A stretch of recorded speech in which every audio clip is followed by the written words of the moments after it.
¿Qué tal? ¿Cómo les va? Bienvenidos. Comienza nuestro encuentro a través de COFA, Confederación Farmacéutica Argentina.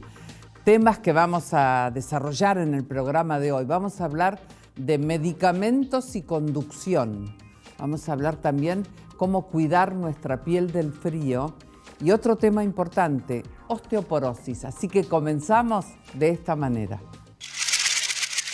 Ha llegado la farmacéutica María Laura García. ¿Qué tal, María Laura? ¿Cómo te va? Muy bien, Tete. Sí. Bueno, vamos a hablar de un tema importante que es medicamentos y conducción, porque a veces no los juntamos, ¿no? Claro, a veces uno no lo relaciona y lo importante que es. Si bien uno sabe que las drogas y el alcohol son peligrosos para el conductor, pero aparte vemos y su entorno, tantos accidentes. Sí, a veces no sabe que un medicamento puede llegar a causar el mismo riesgo. Ajá. Entonces, bueno, hay que estar atentos, hay que consultar al médico y al farmacéutico si la persona se dedica a un trabajo de conducción. Sí. Eso primero. O sea, si es un chofer de taxi colectivo, un repartidor, esas personas tienen que estar muy atentas cuando tienen una dolencia mayor o menor. Sí. En el caso de las dolencias mayores, a veces los ansiolíticos son muy usados en problemas de ansiedad crónica. Entonces ahí hay una disminución de reflejos para reaccionar o a lo mejor la pérdida de la realidad. Sí, una somnolencia, una disminución de los reflejos o del estar atento. Claro. Una dispersión en los movimientos alrededor del automóvil. También, quizás ciertas percepciones que se pierden, se disminuyen. Y bueno, eso es uno de los peligros mayores. Cuando es algo a largo plazo y la persona se dedica a un oficio que tenga que ver con la conducción. También los antialérgicos que se usan mucho en primavera, también en esta época, las rinitis, un poquito. Tienen efectos de sedación. Si bien los hay de primera generación, que son más sedantes y con más problemas de este estilo. Eso te iba a preguntar, porque viste que siempre aclaran, no, estos son de nueva o segunda o no sé. Segunda generación que dicen no da sueño. No da sueño. Esos, si bien no dan el sueño que puede provocar. Puede provocar visión borrosa o puede provocar la alteración del sueño, puede provocar también en los de primera generación hasta alucinaciones o creer que pasó un objeto y no pasó, y eso en el manejo es muy peligroso. O de las distancias, la percepción de las distancias. Bueno, eso es fundamental. Cuando vemos a veces esos accidentes que se cambian de carriles y grandes accidentes que suceden. Y bueno, ese sería los antihistamínicos, por ejemplo. Estoy pensando también cuando alguien va a hacer un viaje. Claro. O sea, ¿qué precauciones debe tener de evitar tomar, por ejemplo, también antes Por ejemplo, la familia planea salir a la madrugada. Bueno, esa noche, si ese conductor toma un medicamento que lo ayude a conciliar el sueño, deberá no tomarlo. Por supuesto. Para estar alerta, para estar atento. Y bueno, después recuperará en su descanso o en sus vacaciones el ritmo del sueño nuevamente. Claro.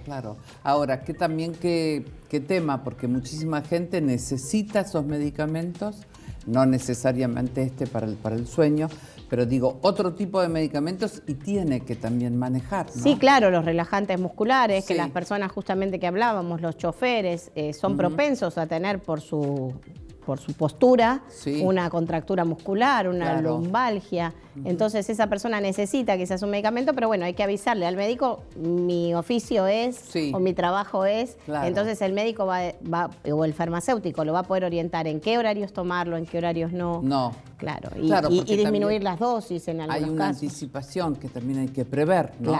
Con ese tema. Entonces está la persona que tiene algo crónico y la persona que por una situación aguda, ya sea una lumbalgia o una contractura muscular, tiene que tomar, por ejemplo, algún analgésico con miorrelajante que afloja el cuerpo de alguna manera para poder sacar esa contractura. Y bueno, eso sería lo urgente o lo agudo. Perfecto. En los dos casos hay que avisar. Y después hay otra cosa que me gustaría mencionar, que es las enfermedades también asociadas al conductor.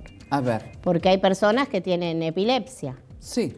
Hay personas que tienen Parkinson, hay personas que tienen Alzheimer.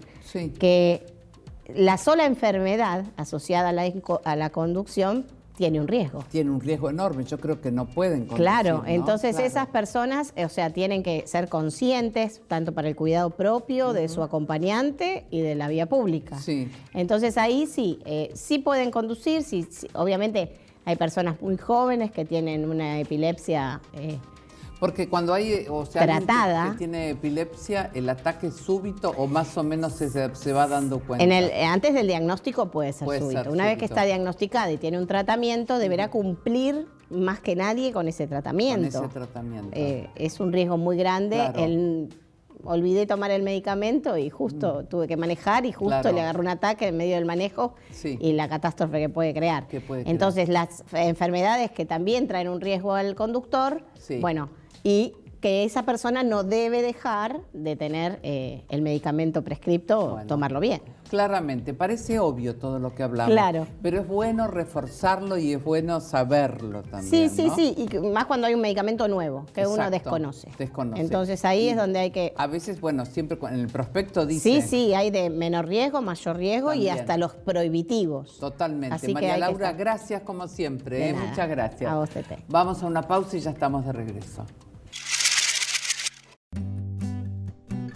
Si te duele, que sea de risa. Para todas las demás molestias, existe Sertal. El antiespasmódico que alivia malestares estomacales, dolores menstruales, digestivos y espasmos intestinales. Sertal. Qué felicidad sentirse bien. Ha llegado la profesora doctora Viviana Mourinho y bueno, hablar de la piel y el frío, Viviana, sos la persona indicada, yo decía. Aparte tenés una piel bárbara, pero digo, sos la persona indicada porque conocés y sabés. ¿Qué nos pasa con el frío? Claro, porque siempre uno tiende a pensar, bueno, cómo cuido la piel del sol en verano. En verano, es cierto. Pero en realidad, así como bueno, nos abrigamos y tenemos que generar un montón de cambios habitualmente en el invierno, muchas veces las partes más expuestas quedan sin protección.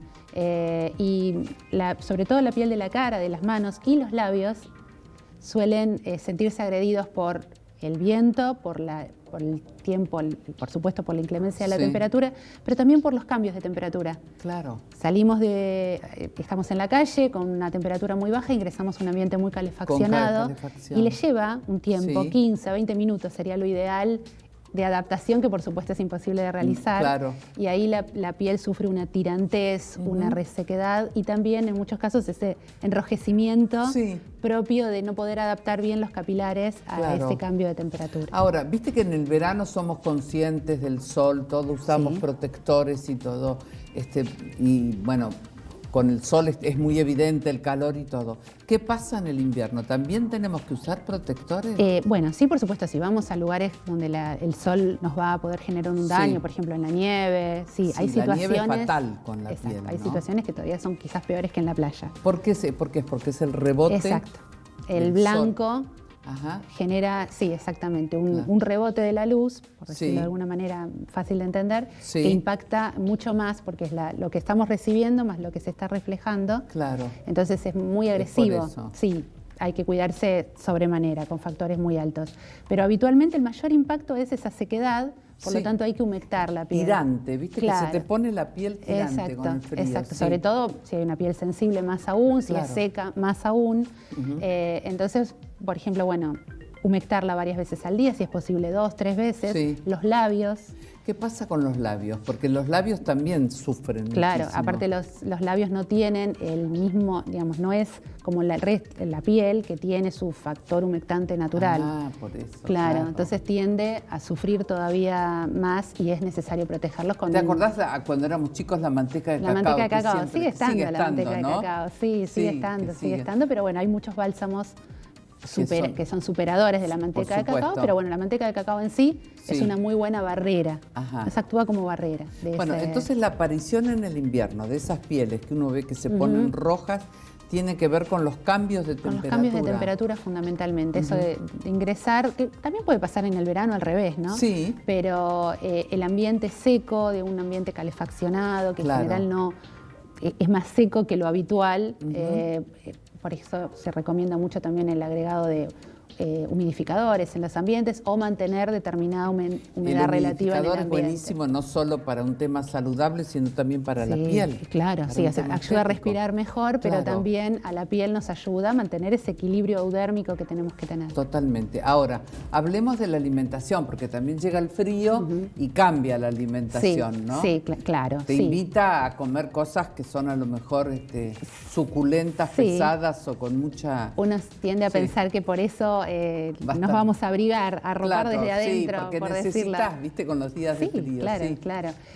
Pero sobre todo, justamente con la finalidad de mantener la humedad natural de la piel, es muy importante incorporar proteínas, o sea, los aminoácidos. Los aminoácidos, cuando lleguen a la estructura de dermis, nos va a ayudar a su vez también a generar ese factor humectante natural que tenemos. Perfecto. Entonces, comer huevos, comer proteínas de origen animal, lácteos. Bueno, y la protección que tenemos que tener, porque ahora también las bases de maquillaje y todo tienen protección y humectación, pero digamos una persona, un hombre, una mujer que no se maquillan, ¿qué tipo de protección tienen que tener para el frío? Una crema. Ahora veo por todos lados el agua micelar, el agua micelar es como lo último que apareció, pero eso es para sacarse el maquillaje. Claro, eso es un demaquillante. Es como si fuera un detergente muy diluido, podríamos decir. Perfecto. Pero para protegernos, ¿qué? Ponernos una crema humectante, salir realmente... Eso fundamental, o sea, lo que es respetar todo el circuito, podríamos decir, de lo que es la limpieza cutánea, ¿no? Diaria, de quitarnos el maquillaje. Bueno, en el caso de un hombre, por supuesto que eso no puede no requerirlo, pero sí utilizar, como decía al principio, un humectante. Y humectantes pueden ser desde... Si es una persona que no tiene problemas, no es intolerante a su piel, puede utilizar vitamina C, puede usar retinol, puede utilizar ácido hialurónico. ¿Livianitos? Sí, las concentraciones, claro. Porque hay algunos que son más espesos. Sí, puede llegar a ser un sérum, que hoy por hoy son los más adecuados, los más modernos, formulaciones que han superado a cremas anteriores. Hoy por hoy cada vez se quiere menos. Una crema untuosa, pesada, ¿no? Se busca algo liviano y los sérums, la verdad que se adaptan a muchos tipos de piel. Pero bueno, una piel ya quizás más reactiva, más intolerante, puede necesitar, y sobre todo esas que tienden a enrojecer, algún descongestivo, puede ser a base de manzanilla. ¿Y a la noche también es conveniente ponerse para ir a dormir? Sí. Porque uno tiene la sensación de que a lo mejor la piel no respira, ¿no? No, es como que, o sea, cumple con distintos ciclos, ¿no? La piel, por supuesto, a la noche es como que tiene un metabolismo diferente que de la mañana, que en muchos casos, bueno, si la piel lo requiere, va a necesitar algún agente nutritivo, una antiedad, dependiendo de las características o la edad de esa piel.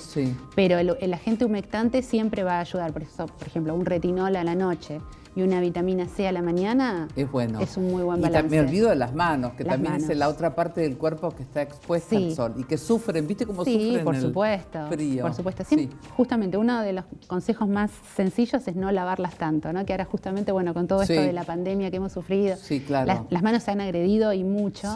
Pero el lavado constante y el contacto mucho tiempo con el agua barre justamente lo que decía recién, esa barrera natural que tenemos. Pero también se puede reponer al ponerse las cremas. Eso es lo importante, reponerlo con una crema. Claro. Bueno, Viviana, muchas gracias como siempre. Hasta la próxima. Gracias, nos vamos a una pausa. Gracias.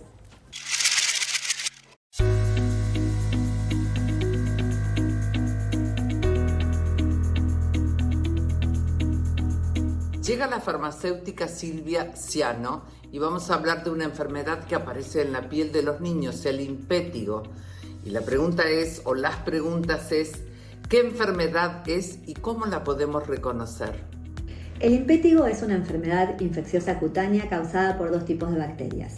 El Staphylococcus aureus, que produce el impétigo ampolloso, y el Streptococcus pyogenes, que produce el impétigo no ampolloso. Ambas bacterias habitan normalmente la superficie de la piel, pero por algunos factores que pueden romper la barrera primaria, como puede ser rascarse, un corte, una quemadura o incluso una picadura de mosquito, pueden producir la infección. Esta infección es más frecuente en niños menores de 6 años y se pueden observar como costras que son generalmente de color miel, que pueden presentar supuración y que fueron precedidas por ampollas o vesículas que estaban rodeadas por una zona eritematosa o rojiza. Las zonas en donde habitualmente se observan estas ampollas es en la cara, en la zona de la nariz, las orejas, los brazos, las piernas, y en los niños menores que usan pañales también puede aparecer en la zona del pañal. Como puede producir prurito, es decir, que pican, el rascado favorece la diseminación de la enfermedad. Y otra cosa importante es que cuando está muy avanzado puede haber adenopatías y presentarse fiebre. ¿Es contagiosa? ¿Hay una época del año donde aparece con mayor fuerza? Sí, efectivamente hay épocas del año en que su incidencia aumenta por el calor y la humedad debido a que la piel queda más expuesta al contagio. Otro factor predisponente para el desarrollo del impétigo es la falta de higiene. Es una enfermedad contagiosa que evoluciona favorablemente en el transcurso de pocos días y se cura por sí sola, pero que puede extenderse a otras áreas de la piel y contagiarse por contacto a otras personas que compartan sábanas, toallas, ropa y también juguetes. Por eso hay que tener en cuenta, sobre todo en los niños, por ejemplo, cuando van al jardín de infantes. Y el factor de contagio puede aumentar en niños que tienen alguna otra enfermedad, como por ejemplo la dermatitis atópica, en donde las colonias de Staphylococcus están normalmente aumentadas en su piel. ¿Se puede prevenir? ¿Qué es lo que podemos hacer? La prevención no es 100% eficaz. Más allá de evitar, como decía antes, compartir ropa de cama, toallas, juguetes, cuando hay personas infectadas, es fundamental el lavado de manos utilizando un jabón desinfectante o alcohol en gel, mantener las uñas cortas, evitar el rascado y también lavar la ropa con agua caliente, sobre todo las sábanas y las toallas de aquellos individuos que presenten impétigo.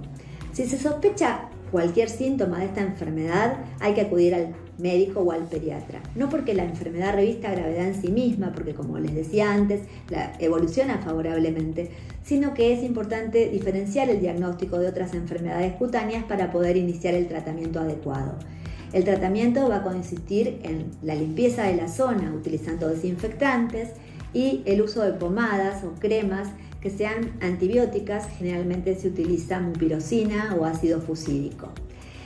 El mayor cuidado o prevención hay que tenerlo con aquellas personas que puedan tener las defensas bajas, algunas enfermedades como diabetes o patologías como el cáncer.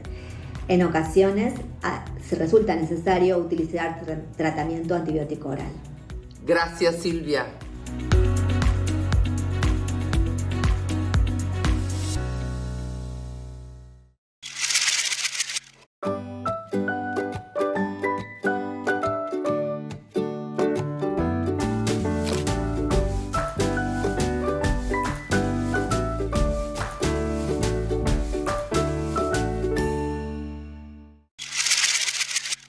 Ha llegado la farmacéutica Nancy Radicic y vamos a hablar de osteoporosis. ¿Cómo te va, Nancy? Hola, Tete, ¿qué Bien. tal?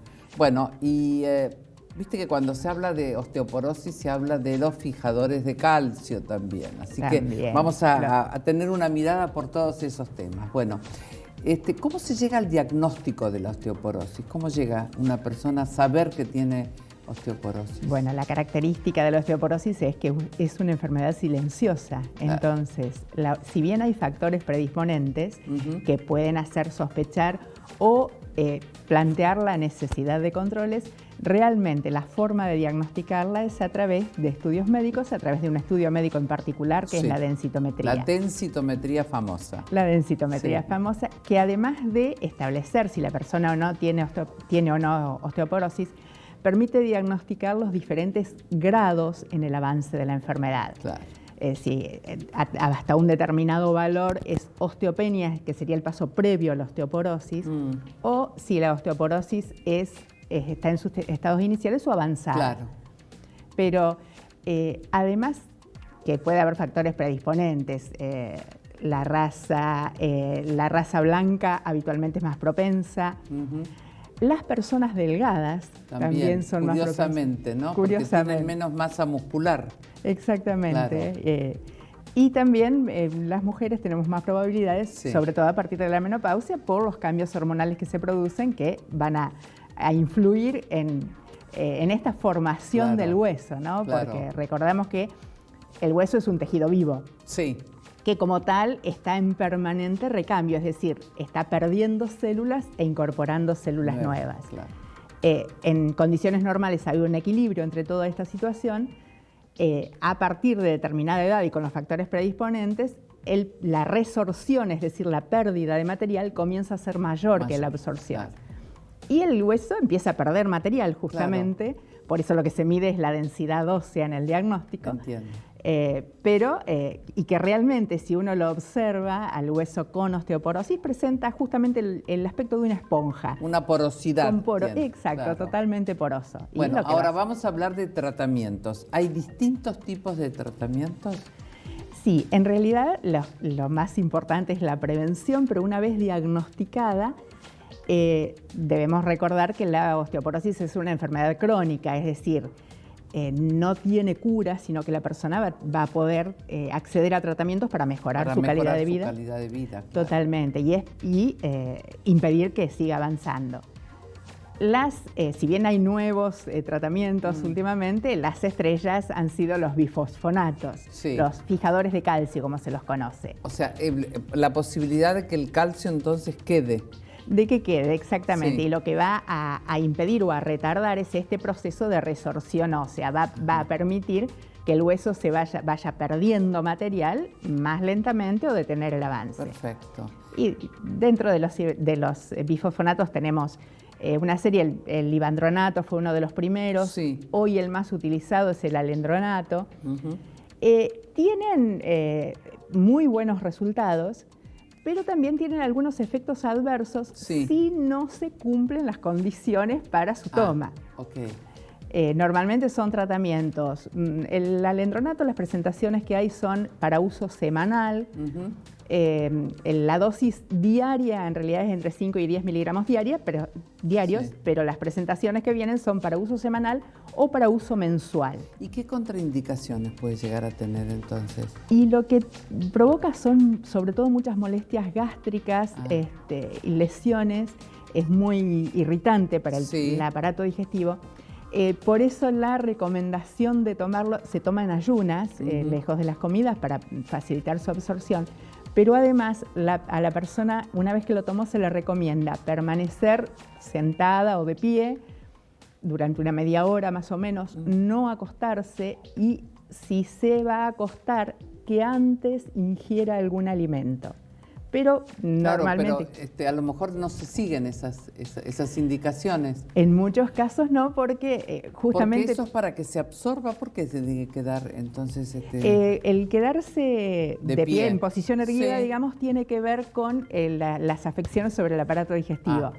Es decir, por acciones de la gravedad se facilite el tránsito del comprimido y que esté menos tiempo en contacto con la mucosa del esófago. Entiendo. Sobre todo como para disminuir los efectos adversos. ¿Y realmente hay resultados de fijación de calcio? Y hay resultados de menor resorción ósea, es decir, de detención del avance de la osteoporosis. Claro, eso es importante. Hay un día también mundial, ¿no? Y después hay un día mundial de la osteoporosis. Como en muchos casos se establece un día mundial para crear una concientización sobre la enfermedad y que se intensifiquen sobre todo las medidas de prevención. El Día Mundial data de 1996, el 20 de octubre de 1996, justamente, la Sociedad de Osteoporosis de Gran Bretaña tiene la idea, viendo el aumento en el número de casos, de crear este Día Mundial. Cuando aumenta la expectativa de vida, cada vez va a haber, cada vez mayor cantidad de casos. Se estima, según datos de la Organización Mundial de la Salud, que aproximadamente 1 de cada 3 mujeres y 1 de cada 5 hombres van a padecer alguna fractura por osteoporosis. Entonces esto habla de la importancia de intensificar las medidas de prevención. Y bueno, este Día Mundial que lo generan en Gran Bretaña, después lo toma la Organización Mundial de la Salud para apoyarlo, y bueno, cada 20 de octubre Entonces es el Día Mundial. Bueno, pero interesante trabajar con prevención entonces, en todo. Con prevención como en todo, porque además tiene que ver con la alimentación. Es decir, en la formación del calcio del hueso interviene el calcio, el fósforo, la vitamina D. Entonces es importante tener una dieta variada para que estos minerales y vitaminas se incorporen. Bueno, buenísimo. Nancy, muchas gracias. Como siempre, un placer tenerte. Vamos a una pausa y ya estamos de regreso.